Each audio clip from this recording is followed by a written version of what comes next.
culture, and I think social media has deluded us into thinking that by posting something, we are doing something. By posting something, we are being an advocate for somebody else. Oftentimes, we're not. That is not what is happening. Hello. I decided to do some of this documentary off my photo booth on my MacBook. I have a camera, and I've been using that camera for most of this documentary. I don't know, I kind of like the idea of an authentic photo booth filming. Looks a little vintage. We've been on Zoom this whole year, so it's like kind of normal just to be talking to the camera on my computer. But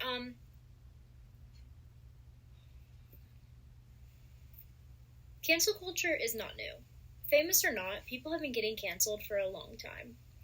With this cultural idea of canceling someone, there comes the issue of, are we using cancel culture correctly? By this, I mean there's a big difference between canceling someone versus holding them accountable. It's a balance, but where is that balance? In this short documentary, I interviewed some of my friends and asked them to compare and contrast accountability versus over-canceling. Well, for myself, I think a lot about how when I was a kid and when I was like 15 to maybe like even 18, and the many things I thought was right. And then, you had to kind of learn how to understand that maybe that's not how the world works. So I think a lot about how in social media, those people because all influencers and just everyone is all over the world. So how their environment is and how they maybe view the world is going to be differently from someone else. So if they're going to share those views, their audience, maybe their community, that's like, oh, I understand where you're coming from. But someone else that's maybe from a different part of the world or a different part of an ecosystem might say, no, I don't agree with that. Let me tell you why you're wrong, and immediately cancel them.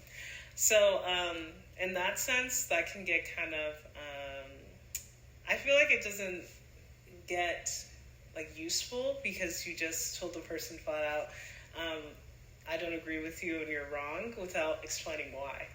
And I think a lot about how that doesn't help out in any sense, because you kind of just shut them down from understanding why they may be wrong, and they grow up thinking, oh, I was wrong. And some people do hold strong those beliefs. I'm going to stay in how I feel because someone else said it wasn't right, even though they didn't explain the reasoning why.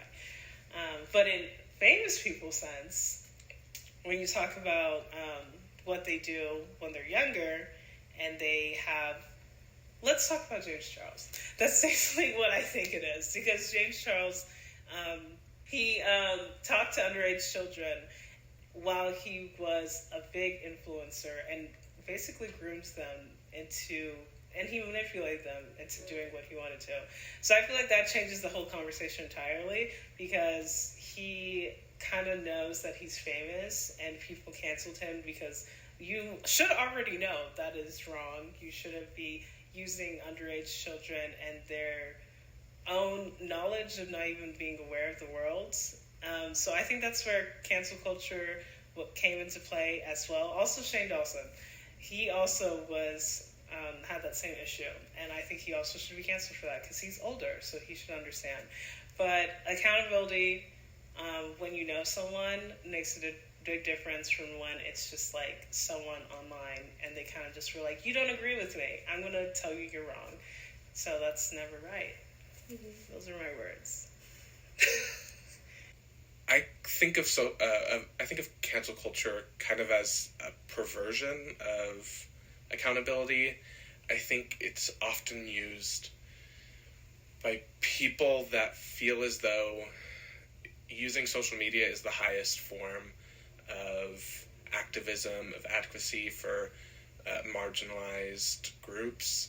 It's kind of that whole Instagram infographics that were posted all the time, last summer during, after the murdering of George Floyd, and we felt as though giving information on social media was a form of activism, and I think it takes a more evolved view to see that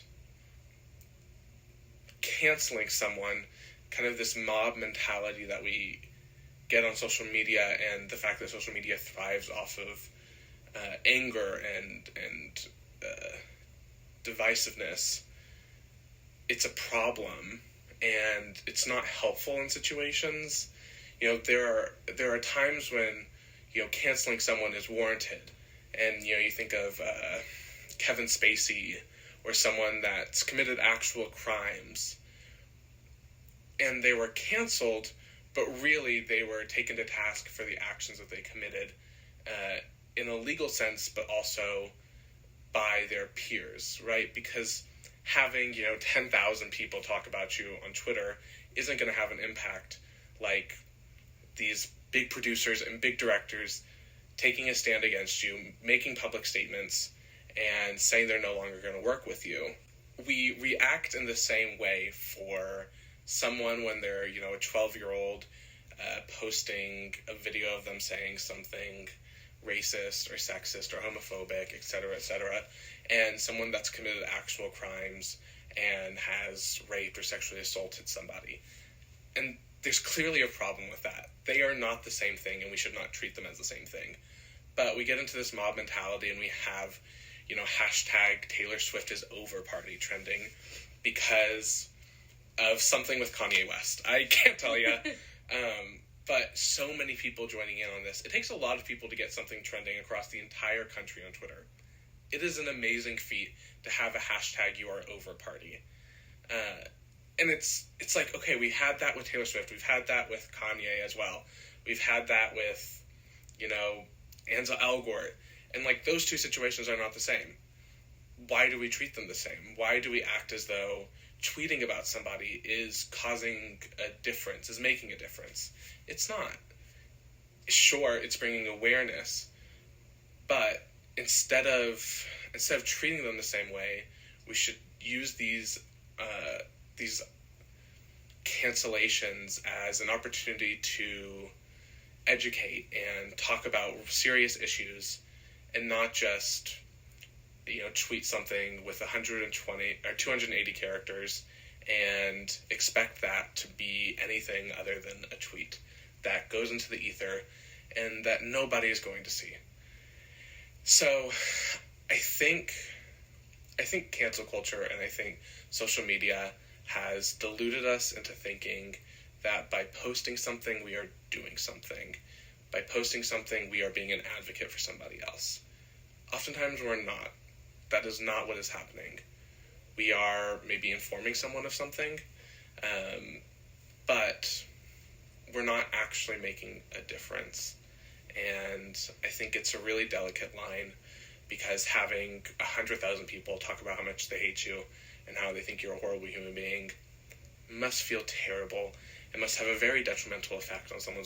There's an equation, a false equivalency between someone cheating on their spouse, like we're seeing right now with Anthony Ramos, and someone actually harming another person, like we're talking about with Ansel Elgort and West Side Story coming out as a movie and seeing him on the red carpet and all of these things, right? Ansel was canceled. He is still in a movie. He is still making millions of dollars. He is still on the red carpet. He is still getting interviewed. He still has designers wanting him to wear their clothes. So clearly there's something wrong. There's a disconnect with what canceling is supposed to do and what it is actually doing. I think it's also important to look at who is canceled and canceled successfully, in a sense. So when we think about at UNT, I forget her name, but the attorney that came and spoke on the campus and said the N-word, right? She lost her job. So that was like a successful cancellation. And we think about I think the first person to canceled on social media, some random lady who was on a flight to Africa, I think, somewhere in Africa, and she made a joke about getting AIDS. Both were very successful cancellations. By the time this lady got off the flight, she had lost her job. And I think there's a real disconnect with these things because they're both bad, and they both should have never happened, and there is a real wrong. But the people that we are successfully canceling are those that do not have the power to have a really material effect on a lot of people.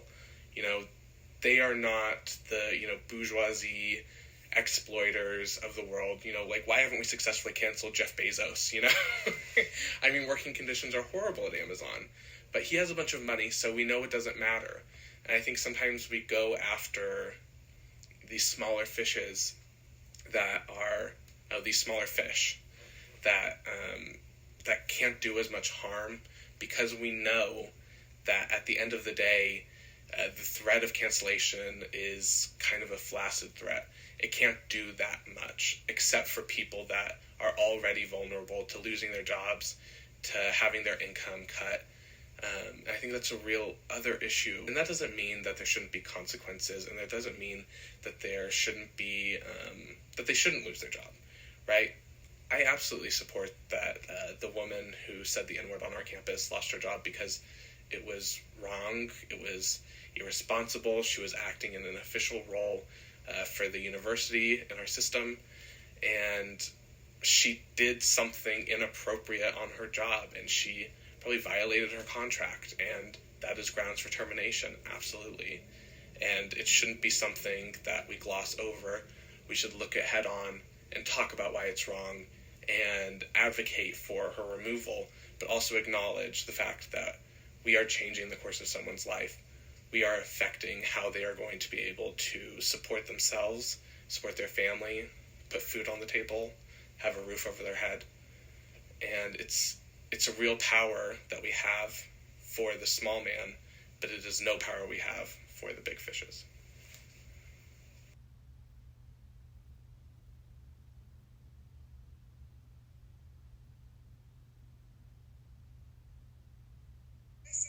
James Charles here, and welcome back to my YouTube channel. Oh my gosh, it feels so weird to be sitting here in the studio on camera recording this video for you guys, but I am so beyond excited because it is about time, and I'm ready to... Amazing! Congratulations! Thank you. If you've been watching me for a while,